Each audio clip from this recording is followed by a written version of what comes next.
कौन बनेगा UGC net JRF winner. हम डॉक्टर मुकेश गोयल और हम फन में बढ़िया सी तैयारी करने वाले हैं यूजीसी नेट जेआरएफ सेशन के लिए, और जून सेशन के लिए बहुत इंपॉर्टेंट रहने वाला सेशन है। तो फटाफट कनेक्ट हो जाइए और अपने आंसर को सोच समझ के यहाँ पे कमेंट करिए, फिर मैच करिए कि आपका आंसर ठीक है कि नहीं।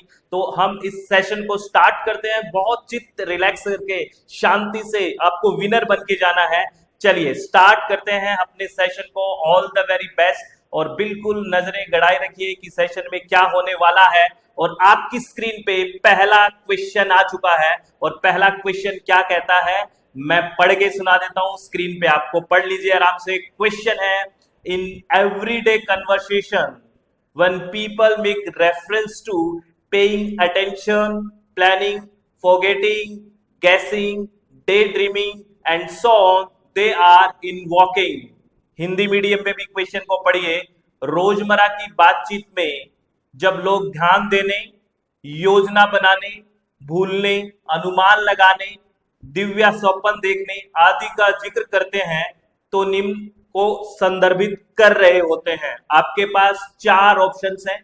पहला ऑप्शन कॉग्निटिव कंसेप्ट, यानी कि संज्ञानात्मक अवधारणाएं। सोचिए, कॉग्निटिव ब्रेन की बात। प्रोपागेंडा प्रचार, मिस इन्फॉर्मेशन सी ऑप्शन गलत सूचना, डी ऑप्शन डिस इन्फॉर्मेशन यानी कि भ्रामक सूचना। अपना टाइम लीजिए और बताइए फटाफट क्या आंसर होगा। आपके पास चार ऑप्शंस हैं, ए बी सी डी, और हर गलत आंसर आपको विनर बनने से रोक सकता है। तो सही आंसर पे सोच समझ के बताएं क्या होगा, और मैं आपके कहने से फटाफट क्लिक करूंगा फिर। ठीक है, इसमें सोचिए, ये कह रहा है in everyday conversation when people make reference to paying attention, planning, forgetting, guessing, day dreaming and so on. क्या इन्वोक कर रहे हैं, वो किस चीज को संदर्भित कर रहे होते हैं। तो यहाँ पे बेसिकली आंसर आने वाला है, और वो आंसर आने वाला है, एकदम चित्त शांत करके बैठिए। राइट ऑप्शन है first, that is cognitive concept, यानी कि संज्ञानात्मक अवधारणाएं। तो आप मुझे पक्का बताओ किस किस का ये आंसर ठीक था, क्योंकि आप अपना स्कोर बताओगे तभी तो हम विनर बताएंगे कि विनर कौन रहा है। तो कोग्निटिव कंसेप्ट किसने आंसर किया, सच्ची सच्ची बताओ। और किन लोगों को मिस इन्फॉर्मेशन लगा होगा, कुछ को लगा होगा ना, सच्ची सच्ची बताना। तो राइट ऑप्शन इसका कॉग्निटिव कंसेप्ट है। इसके पीछे है कि ब्रेन में चल रहा है, उसके दिमाग में चल रहा है ये। In everyday conversation when people make reference to paying attention, planning, forgetting, guessing, day dreaming and so on, they are invoking. ये दिमाग में चल रहा होता है। तो this is the cognitive concept, यानी कि संज्ञानात्मक अवधारणाएं। राइट ऑप्शन है A will be the right option. ठीक है, तो चलिए क्या विनर की श्रेणी में नेक्स्ट क्वेश्चन पे चलते हैं। बहुत बढ़िया, अच्छे से आंसर करना है। सेकंड क्वेश्चन आपकी स्क्रीन पे, ये सेकंड क्वेश्चन बिल्कुल फैक्चुअल इंफॉर्मेशन, ये तो सबको आता है सर, हमें फटाफट कर देंगे। क्वेश्चन, द स्वयं वाज लॉन्च्ड इन, स्वयं को लॉन्च किया गया था कौन से ईयर में। फटाफट कमेंट में बताइए, मैं आपके कहने पे क्लिक करूंगा। देखते हैं कितने लोग सही आंसर करते हैं। बहुत लोग कंफ्यूज भी हो गए होंगे फैक्चुअल इंफॉर्मेशन में। आपको पूछा है, हम बहुत सारी स्कीम्स के बारे में बात करते हैं, आपको याद है, स्वयं के बारे में बात करते हैं, स्वयं प्रभा के बारे में बात करते हैं, और एक सीरीज पढ़ते हैं, और स्वयं से हर बार क्वेश्चन आता है। आप कमेंट में इसका फुल फॉर्म भी बताइए, और सारी चीजें जो इसके बारे में जानते हैं बताइए। अभी तो आपकी स्क्रीन पे क्वेश्चन पूछा है कि आपको ये पूछा है कि स्वयं लॉन्च कब हुआ, कौन सी ईयर में हुआ, तो बता दीजिए फटाफट। और आपका आंसर मैं टिक करने जा रहा हूं। फर्स्ट ऑप्शन में तो दिया हुआ है 2015, सेकंड ऑप्शन में यानी कि बी दिया हुआ है 2019, सी ऑप्शन दिया हुआ है 2017, और डी ऑप्शन दिया हुआ है 2020। आपको बताना है लॉन्च कब हुआ। टाइम ले लीजिए और आपके कहे अनुसार मैं टिक करता हूं, और right answer C 2017 is the right answer. Swayam कब लॉन्च हुआ, 2017 में। तो पक्का ये बताओ कि ये क्वेश्चन किस किस का राइट क्वेश्चन है। झूठ नहीं बोलना, बिल्कुल फैक्चुअल इंफॉर्मेशन थी। आप बताओ कि मेरा राइट था कि नहीं, क्योंकि विनर निकालेंगे हम, कौन बनेगा यूजीसी नेट जेआरएफ विनर। और नेक्स्ट क्वेश्चन आपकी स्क्रीन पे आने वाला है, और ये रहा नेक्स्ट क्वेश्चन। बहुत सोच समझ के आंसर करना है। क्वेश्चन है, हर एक गलत ऑप्शन हर एक गलत आंसर आपको विनर बनने से रोक सकता है, और ये फन लेते हुए करना है, बर्डन नहीं। Question number 3, people who exercise influence over decision made by other are known as, क्या है, वे लोग जो दूसरों द्वारा लिए जाने वाले निर्णयों पर अपना प्रभाव डालते हैं, उन्हें किस रूप में जाना जाता है ना। यानी कि people who exercise influence over decision made by other known as, वे लोग जो दूसरों द्वारा किए जाने वाले निर्णयों पर, आप इस क्वेश्चन को सोचिए बिल्कुल आराम से, दूसरों द्वारा किए जाने वाले निर्णयों पर अपना प्रभाव डालते हैं, उन्हें किस रूप में जाना जाता है। आपके पास फर्स्ट ऑप्शन ए कह रहा है ओपिनियन फॉलोवर्स, बी कह रहा है ट्रांसमीटर्स, सी कह रहा है रिसीवर्स, और डी कह रहा है ओपिनियन लीडर्स। तो बताइए क्या इसका राइट ऑप्शन होगा, फटाफट बता दीजिए, कमेंट करते रहिए, जिससे पता लगे कि आपकी तैयारी कितनी है, कितनी आपको नॉलेज है फैक्ट्स की, कितना कंसेप्ट को जोड़ते हो, किस तरह से क्वेश्चंस को समझते हो। बढ़िया से आंसर करिए, और इसका राइट ऑप्शन क्या आएगा। आप सोचिए क्या कर रहे हैं, अपना आप जो डिसीजन ले रहे हैं उसका प्रभाव दूसरों के द्वारा, और उनको क्या कहेंगे, यानी कि वो आपको लीड कर रहे हैं, तो these our opinion leaders. D option will be the right option. Green बत्ती जल गई, बढ़िया से। तो आप मुझे पक्का बता दो कि किस किसने ओपिनियन लीडर्स करा था और किस किसने ओपिनियन फॉलोवर्स किया था। ओपिनियन फॉलोवर्स किया था वो अभी कमजोरी से क्वेश्चन को समझ रहे हैं, क्वेश्चन के कंसेप्ट को समझिए। इसका राइट ऑप्शन क्या है, डी है, दैट इज ओपिनियन लीडर्स। ठीक है, तो आप बताओ फटाफट किस किस के तीनों क्वेश्चंस में से अभी तक कितने ठीक हुए हैं। ऐसे ही टोटल आप विनर निकालेंगे ना। चलो भाई, नेक्स्ट क्वेश्चन क्या कहता है, क्वेश्चन नंबर 4। ये आपकी स्क्रीन पे क्वेश्चन नंबर 4 है, आईसीटी से क्वेश्चन है, मैं हिंदी भी समझा दूंगा। दो स्टेटमेंट दिए हुए हैं। पहला statement, operating system or hardware. ये पहला स्टेटमेंट कह रहा है कि जो ऑपरेटिंग सिस्टम होता है वो हार्डवेयर है। क्या आप इस स्टेटमेंट की तरफ हैं या नहीं, सोच लीजिए, आपको पता होना चाहिए कुछ चीजें। और सेकंड स्टेटमेंट कह रहा है कि algorithm is a step by step process to solve a problem. ये कह रहा है कि एल्गोरिदम क्या होता है कि किसी भी समस्या को स्टेप बाय स्टेप सोल्व करने का एक तरीका होता है, एल्गोरिदम ये बोलता है। तो आप बताओ इन दोनों स्टेटमेंट्स के बारे में क्या कहना चाहोगे। फर्स्ट ऑप्शन कह रहा है ए कि both statement first and second are true. Second कह रहा है कि both statement first and second are false. C कह रहा है कि first statement is correct, second statement is false. D कह रहा है first statement is incorrect but second statement is true. तो बताइए क्या ऑप्शन होना चाहिए। आपके पास पहला स्टेटमेंट, गौर से क्वेश्चन पढ़िए, हर एक गलत आंसर आपको विनर बनने से रोक सकता है, तो बढ़िया से समझिए। कह रहा है कि ऑपरेटिंग सिस्टम आर हार्डवेयर। क्या आपको ये ठीक लग रहा है? मुझे तो नहीं लग रहा। क्यों नहीं लग रहा? ऑपरेटिंग सिस्टम हार्डवेयर नहीं, एक सॉफ्टवेयर है, क्योंकि ऑपरेटिंग सिस्टम या सिस्टम सॉफ्टवेयर बोलते हैं इसको। और हम बात करते हैं ना कई सारे सॉफ्टवेयर के, एप्लीकेशन सॉफ्टवेयर की बात करते हैं, यूटिलाइज सॉफ्टवेयर की बात करते हैं। तो ये जो पहला स्टेटमेंट है ये रॉन्ग है।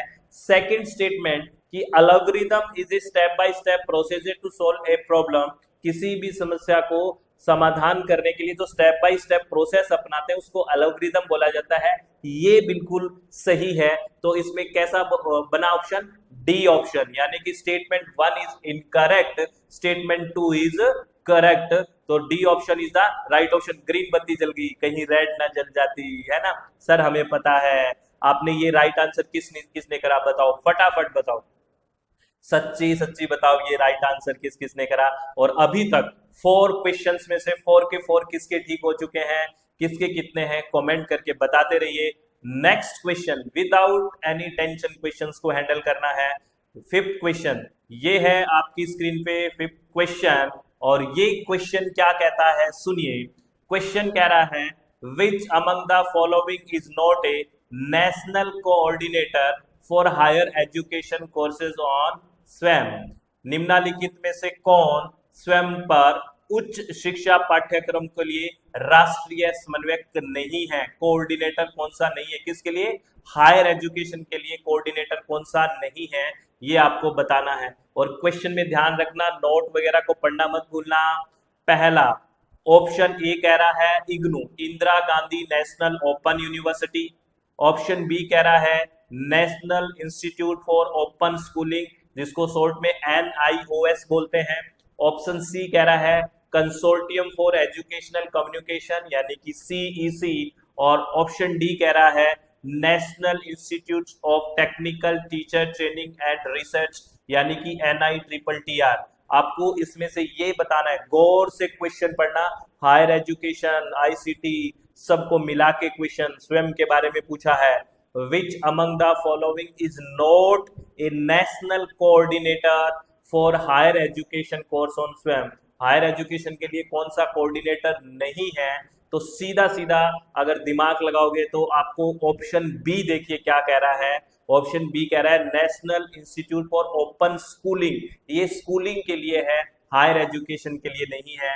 तो राइट ऑप्शन कौन सा चला जाएगा? B will be the right option. Green जल गई बत्ती, ठीक है। आगे क्वेश्चन भी दे देगा, जैसे ही गलत ऑप्शन किया आपने आगे नहीं बढ़ने देगा, ये क्वेश्चंस को वही रोक देगा। तो एक गलत आंसर आपको कंपटीशन से बाहर कर देगा, जैसे ही गलत टिक हुआ, रेड हुआ, और आपको आउट कर देगा गेम से, इस पूरी सीरीज से। तो ध्यान रखना, ठीक है।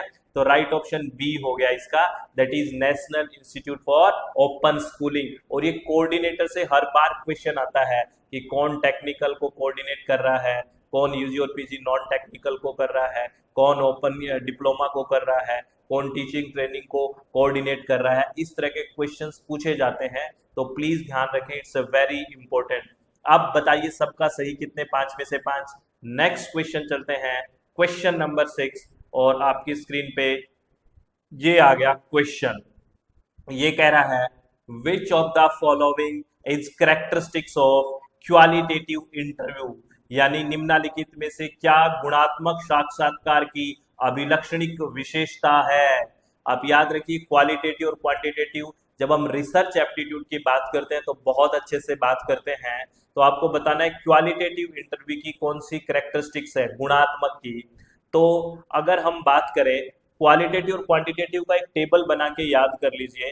क्वालिटेटिव जो होगा, अब आप इतने ऑप्शंस को सोचिए और कमेंट में आंसर करिए, प्लीज बी इंटरएक्टिव। आंसर करिए कि अच्छा ये आंसर है, फिर मैच करिए, आपने ऐसा क्यों नहीं सोचा, मैं इतने इसको एक्सप्लेन करता हूं, आप सोचिए। क्वांटिटेटिव की अगर बात करूं तो आपको पता है क्वांटिटेटिव में बेसिकली क्लोज एंडेड क्वेश्चन होते हैं, क्वेश्चनियर।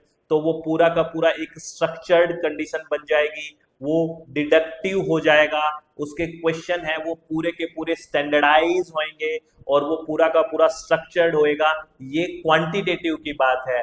तो अब क्वालिटेटिव यानी कि गुणात्मक की तरफ आइए। गुणात्मक में जो क्वेश्चनियर होगा वो क्या होगा? ओपन एंडेड होगा, यानी कि सब्जेक्टिव होगा। और जब सब्जेक्टिव और ओपन एंडेड होता है तो वहां पे लेस स्ट्रक्चर होता है, इसकी रिजिडिटी नहीं होती है। क्वालिटेटिव में लेस स्ट्रक्चर होता है। तो अब बता दीजिए, अब तो आपको आंसर आ गया होगा। और आपको पूछा है क्वालिटेटिव की कैरेक्टरिस्टिक्स क्या होती है, तो इट इज लेस स्ट्रक्चर्ड। क्या होता है? लेस स्ट्रक्चर्ड, क्योंकि बी जो डिडक्टिव दिया है वो क्वांटिटेटिव की है, अगर इंडक्टिव होता तो क्वालिटेटिव। स्टैंडर्ड क्वेश्चन नहीं होते, वहां सब्जेक्टिविटी होती है, हाईली स्ट्रक्चर्ड होता ही नहीं, लेस स्ट्रक्चर्ड होता है।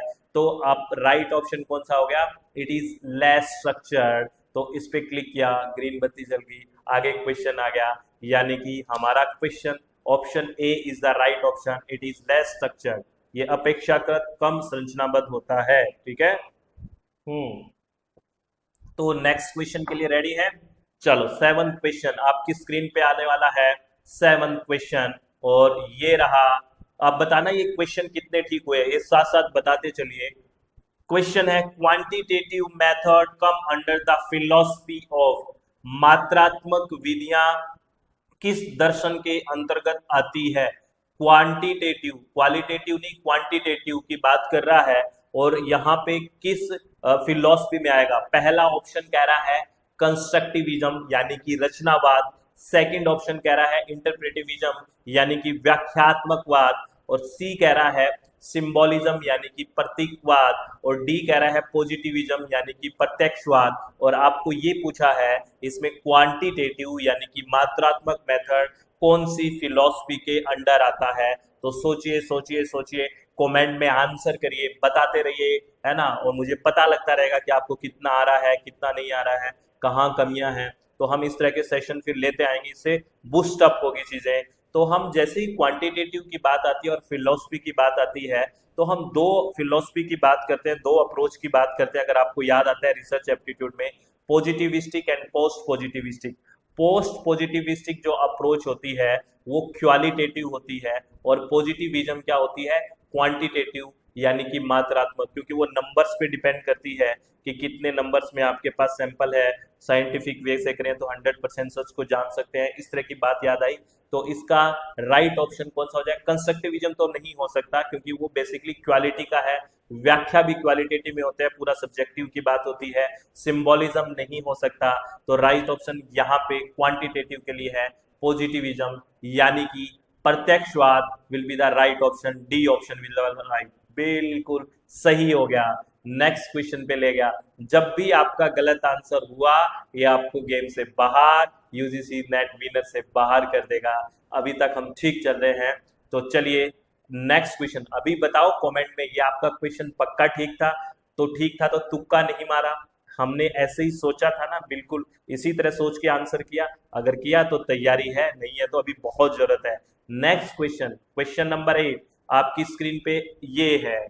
सीधा सीधा क्वेश्चन कम्युनिकेशन से है, WHO वाला ये क्वेश्चन पूछा गया रिसेंटली। पूछा who says what in which channel to whom with what effect the above communication model was given by. तो मैं इसको अब जब थ्योरिटिकल बातें पढ़ाता हूँ तो आपको बोलता हूँ कि WH मॉडल है ये।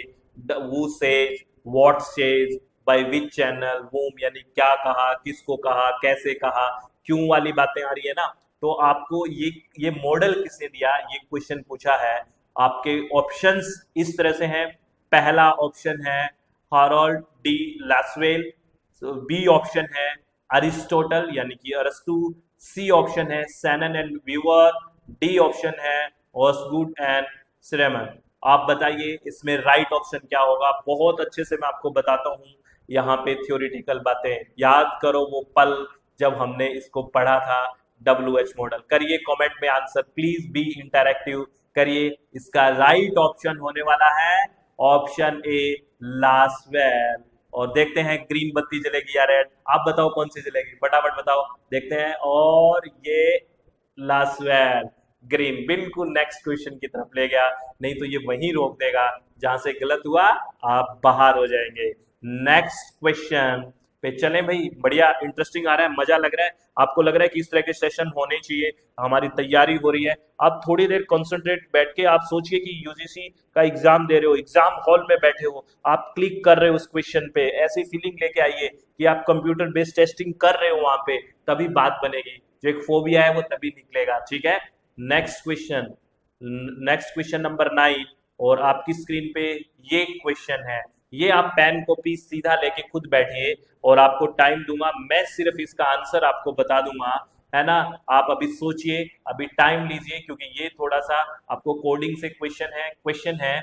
If in a certain code language EARTH को कोड किया जाता है 102364 016 से कोड किया जा रहा है अर्थ को, EARTH को। और ये कह रहा है कि HEART हार्ट को कोड किया जा रहा है बाय 1610236640। तो आपको पूछा है BIRTH को कैसे कोड करेंगे इसी लैंग्वेज में। अपना टाइम लीजिए, आपका टाइम स्टार्ट हो चुका है। इसमें चारों ऑप्शंस को अच्छे से देख लीजिए और करिए इस क्वेश्चन को, टेक योर टाइम।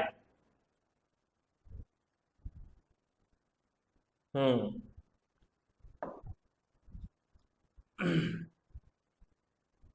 फटाफट, सीधा सीधा क्वेश्चन आता है, बहुत इजी तरीके से आप कर सकते हो, टाइम लीजिए। इसका राइट ऑप्शन क्या होने वाला है, इसमें थोड़ा मैच करना है। लिखिए सोच समझ के आंसर दीजिए, एक गलत आंसर आपको सेशन से बाहर कर देगा, तो प्लीज आंसर को ठीक करें। चलो अब चलता हूं मैं आंसर पे, और इसका राइट ऑप्शन है, किस किसने राइट ऑप्शन ए किया है, A will be the right option. Green बत्ती जल गई, नेक्स्ट क्वेश्चन पे ले गई। राइट ऑप्शन है इसका A, that is 418364016, that will be the right option A. आ गया था क्या सबका आंसर? पक्का बताओ कमेंट में कि आंसर आया कि नहीं है। नहीं आया तो भी बताओ, फिर सोल्व करेंगे बाद में। अब इस सीरीज को कंप्लीट करते हैं। ये राइट ऑप्शन हो गया सबका। चलो फिर अब चलते हैं अपने 10th क्वेश्चन पे, और आपकी स्क्रीन पे अभी बताओ 9 में से कितने सबके ठीक, सारे के सारे ठीक हो चुके हैं, कितने ठीक हुए हैं, ये आप अपनी इंफॉर्मेशन देते रहो, और फिर हम लाइव भी सेशन को लेके आने वाले हैं जल्दी ही बढ़िया से। नेक्स्ट क्वेश्चन, ये क्वेश्चन है 10th क्वेश्चन। क्वेश्चन कह रहा है, सुनिए, if you wanted to understand the theoretical reason that led the researcher to conduct a project, you would read which section of their research article। बहुत शांति से, research aptitude से question लिया है। Question है, यदि आप उन सैद्धांतिक कारणों को समझना चाहते हैं जिनसे शोधकर्ता एक परियोजना के संचालन के लिए प्रेरित हुए, तो इसके लिए आपको उनके शोध आलेख के किस भाग को पढ़ना होगा। क्वेश्चन बहुत बढ़िया है, अच्छे से पढ़िए। और इसमें आपको 4 ऑप्शंस दिए हुए हैं। पहला ऑप्शन कह रहा है एब्स्ट्रैक्ट यानी कि सारांश पढ़ोगे आप। सेकंड ऑप्शन कह रहा है बी इंट्रोडक्शन यानी कि प्रस्तावना पढ़ोगे। सी ऑप्शन कह रहा है डिस्कशन यानी कि परिचर्चा को पढ़ोगे। रेफरेंस यानी कि संदर्भ को देखोगे। डी ऑप्शन ये कह रहा है। क्वेश्चन एक बार मैं फिर बता देता हूँ। क्वेश्चन है, सुनिए आराम से समझिए। क्वेश्चन है, if you wanted to understand the theoretical reason that led the researcher to conduct a project, you would read which section of their research article। यदि आप उन सैद्धांतिक कारणों को समझना चाहते हैं जिनसे शोधकर्ता एक परियोजना के संचालन के लिए प्रेरित हुए, तो इसके लिए आपको उनके शोध आलेख के किस भाग को पढ़ना होगा। कौन सा भाग पढ़ोगे? अब आप कमेंट करिए अपने आंसर को फटाफट, और फिर मैं जो आंसर दे रहा हूँ उसके साथ मैच करिए, और मैं आंसर देने जा रहा हूँ। और इस क्वेश्चन का राइट ऑप्शन है बी, दैट इज इंट्रोडक्शन यानी कि प्रस्तावना। अरे राइट ऑप्शन, ग्रीन जल गया। नेक्स्ट क्वेश्चन आ गया। किस किस को एब्स्ट्रैक्ट लग रहा था, सच्ची सच्ची बताना, किस किस को एब्स्ट्रैक्ट लग रहा था, किस किस ने एब्स्ट्रैक्ट करा, वो गलत है। Right option introduction, B option will be the right option. ठीक है, चलो बहुत बढ़िया, अच्छे से क्वेश्चन समझो। नेक्स्ट क्वेश्चन आपकी स्क्रीन पे आने वाला है। हर एक गलत क्वेश्चन आपको बाहर ले जाएगा। क्वेश्चन नंबर 11, ये बहुत शानदार क्वेश्चन है, पीपल डेवलपमेंट इन्वायरमेंट से है। क्वेश्चन है, which of the following is not a gaseous pollutant in the atmosphere. कौन सा वायुमंडल में गैसीय प्रदूषक नहीं है, ये पूछा है। पहला कह रहा है ट्रोपोस्फेरिक ओजोन यानी कि क्षोभ मंडलीय ओजोन। सेकंड कह रहा है कि एटमॉस्फेरिक एरोसोल, वायुमंडलीय एरोसोल। सी कह रहा है सल्फर डाइऑक्साइड।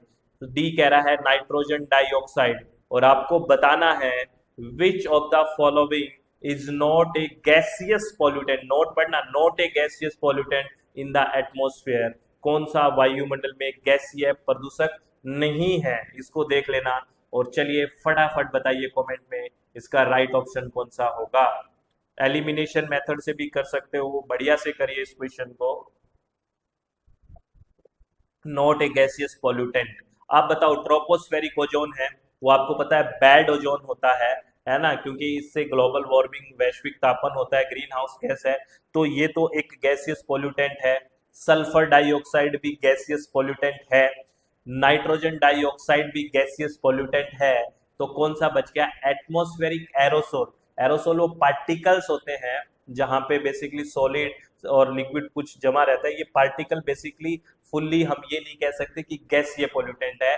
तो इसका जो राइट ऑप्शन है वो राइट ऑप्शन है B, that is atmospheric aerosol is not a gaseous pollutant. ये गैसीय प्रदूषक नहीं है। सच्ची सच्ची बताओ। देखते हैं कौन सी बत्ती अभी ग्रीन।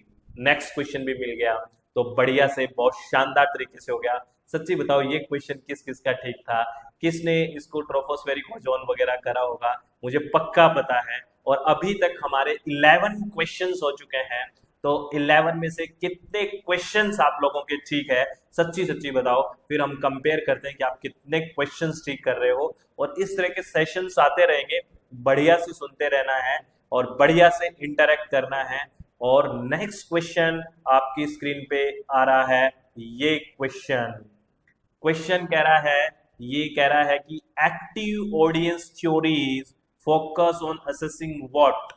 सक्रिय श्रोता सिद्धांत किस बात का आकलन करने पर केंद्रित है।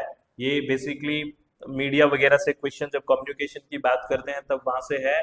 क्वेश्चन है active audience theories focus on assessing what. सक्रिय श्रोता सिद्धांत किस बात का आकलन करने पर केंद्रित है। पहला ऑप्शन कह रहा है मीडिया डज विद पीपल, यानी कि मीडिया लोगों के साथ क्या करता है, पहला option. Second option B administration does with media, प्रशासन मीडिया के साथ क्या करता है। C option people do with media, लोग मीडिया के साथ क्या करते हैं। और D option regulation impact media, नियम मीडिया को प्रभावित करते हैं। तो आपसे पूछा है एक्टिव ऑडियंस थ्योरी, आप फटाफट आंसर करिए क्या होगा। एक्टिव ऑडियंस थ्योरी किस पे फोकस करती है कि पीपल डू विद मीडिया, लोग मीडिया के साथ क्या करते हैं। Right option will be the C option. किस किसने ये राइट ऑप्शन करा, सच्ची बताओ, बिल्कुल सच्ची बताओ। हमें नेक्स्ट क्वेश्चन मिल गया है, ग्रीन बत्ती जल चुकी है, सिग्नल ग्रीन हो चुका है। नेक्स्ट क्वेश्चन पे जाने से पहले पक्का बता दो कि यहां तक कौन पहुंचा है बिल्कुल ईमानदारी से, जिसके सारे क्वेश्चन ठीक है, और कौन यूजीसी नेट विनर बनने वाला है नेट जेआरएफ का। नेक्स्ट क्वेश्चन ये आपकी स्क्रीन पे है। नेक्स्ट क्वेश्चन बढ़िया क्वेश्चन है ना, फैक्चुअल इंफॉर्मेशन क्वेश्चन है। As per the recommendations of national education policy 2020, all stand-alone teacher education institution will be required to convert into a multidisciplinary institution by राष्ट्रीय शिक्षा नीति 2020 की सिफारिशों के अनुसार सभी स्वतंत्र शिक्षक शिक्षा संस्थानों को निम्नलिखित प्रक्रियाओं द्वारा बहु विषयक संस्थानों में परिवर्तित होना आवश्यक होगा। बहुत बढ़िया, नेशनल एजुकेशन पॉलिसी 2020 से क्वेश्चन है, बढ़िया से इस क्वेश्चन को आंसर करिए। फर्स्ट ऑप्शन कह रहा है 2025, सेकंड कह रहा है 2030, सी कह रहा है 2035, डी कह रहा है 2040। बताइए राइट ऑप्शन क्या होगा as per the recommendation of national education policy 2020। एक गलत आंसर आपको विनर सीरीज से बाहर कर सकता है। राइट ऑप्शन सोच समझ के करें, बहुत शानदार क्वेश्चन है, बढ़िया से सोचें। तो राइट ऑप्शन मैं बता देता हूं, देखते हैं, मैच करते हैं। Right option is the B, 2030 is the right option. Green बत्ती, ग्रीन सिग्नल, नेक्स्ट क्वेश्चन भी मिल चुका। जैसे ही आपने रेड करोगे, जैसे आपने ये करा है तो ये रेड बिल्कुल आपको रोक देगा यहीं पे, है ना। अपना राइट ऑप्शन हमने कर दिया है, तो नेक्स्ट क्वेश्चन हमें मिल गया है, दैट इज 2030 राइट ऑप्शन होगा। ठीक है, तो यहां तक कौन विनर है, किसने सबसे सबसे ज्यादा सही किए हैं, बताइए। अब हमारे पास नेक्स्ट क्वेश्चन है, 14 क्वेश्चन, और क्वेश्चन कह रहा है which term is not related to computer hardware. ये क्वेश्चन आईसीटी से पूछा है, निम्नलिखित में से कौन सा शब्द कंप्यूटर हार्डवेयर से संबंधित नहीं है। हार्डवेयर और सॉफ्टवेयर में डिफरेंस पता है ना, जिसको छू सकते हैं, टच कर सकते हैं, दैट इज हार्डवेयर, जिसको नहीं कर सकते वो सॉफ्टवेयर, यूं मान के चलिए। तो not related to computer hardware, bus वो चढ़ने वाली मत मान लेना, bus switch, mouse, window. First option कह रहा है बस, सेकंड ऑप्शन कह रहा है बी स्विच, थर्ड ऑप्शन सी कह रहा है माउस, डी ऑप्शन कह रहा है विंडो। और आपसे पूछा है कौन सा इसमें not related to computer hardware, और मुझे सीधा सीधा दिख रहा है विंडो इज द ऑपरेटिंग, जो ऑपरेट कर रहा है, ऑपरेट करता है, इसके बिना तो चलेगा नहीं, ऑपरेटिंग सिस्टम है ये। तो right option according to this question, D option will be the right option. यानी कि विंडो एक कंप्यूटर हार्डवेयर नहीं है। बिल्कुल राइट ऑप्शन हो गया। नेक्स्ट क्वेश्चन भी मिल गया। सच्ची सच्ची बताओ ये क्वेश्चन किसका गलत हुआ है? ये क्वेश्चन गलत नहीं होगा। कितने लोगों ने बस में सवारी करी है इस क्वेश्चन में, है ना? बताना पक्का। और अब क्वेश्चन चलते हैं नेक्स्ट क्वेश्चन, और ये क्वेश्चन आपकी स्क्रीन पे नेक्स्ट क्वेश्चन है 15 question, last question for this session, और ये बनाएगा आपको विनर। बहुत सोच समझ के देखते हैं सबसे ज्यादा किसने राइट आंसर किए हैं, कमेंट में पक्का बताना। क्वेश्चन है the oxygen consumed in the oxidation of an organic compound bye micro organisms in the aquatic ecosystem is called. जलीय पारिस्थितिकी तंत्र में सूक्ष्म जीवों द्वारा कार्बनिक यौगिक के ऑक्सीकरण में खपत होने वाली ऑक्सीजन को क्या कहा जाता है? बताइए। पहला ऑप्शन बीओडी यानी कि biochemical oxygen demand, B option dissolved oxygen यानी कि डीओ, सी ऑप्शन यानी कि COD that is chemical oxygen demand, D option that is theoretical oxygen demand. क्या कहोगे? फटाफट, एक गलत क्वेश्चन आपको बाहर कर देगा। आज का लास्ट क्वेश्चन है, सोच समझ के आंसर करिए। The oxygen consumed in the oxidation of an organic compound by microorganism in the aquatic ecosystem, जलीय पारिस्थितिकी तंत्र में सूक्ष्म जीवों द्वारा कार्बनिक यौगिकों के ऑक्सीकरण में खपत होने वाली ऑक्सीजन को क्या कहते हैं? याद करो, ये इसकी डेफिनेशन है। किसने राइट ऑप्शन किया है? और इस क्वेश्चन का राइट ऑप्शन है बी और D. First option will be the right option, और ऑल क्वेश्चंस आर डन। कितने लोगों ने सही सही बताओ 15 के 15 क्वेश्चंस ठीक किए हैं? किसका कितना स्कोर है? कौन है आज का विनर?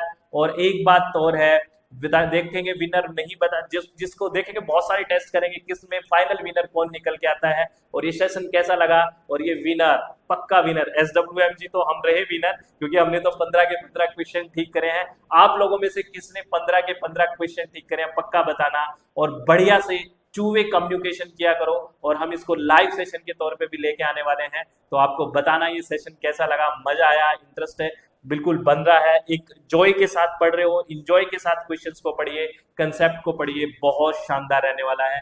तो आगे सेशन में मिलते हैं, और सेशन में मिलने का एक ही शर्त है कि आप लोग इसको कितना अच्छे से चाह रहे हो, कितने कमेंट्स कर रहे हो, कितना लोग इसमें इंटरेस्ट ले रहे हैं, उसी चीज को हम नेक्स्ट लेके आएंगे।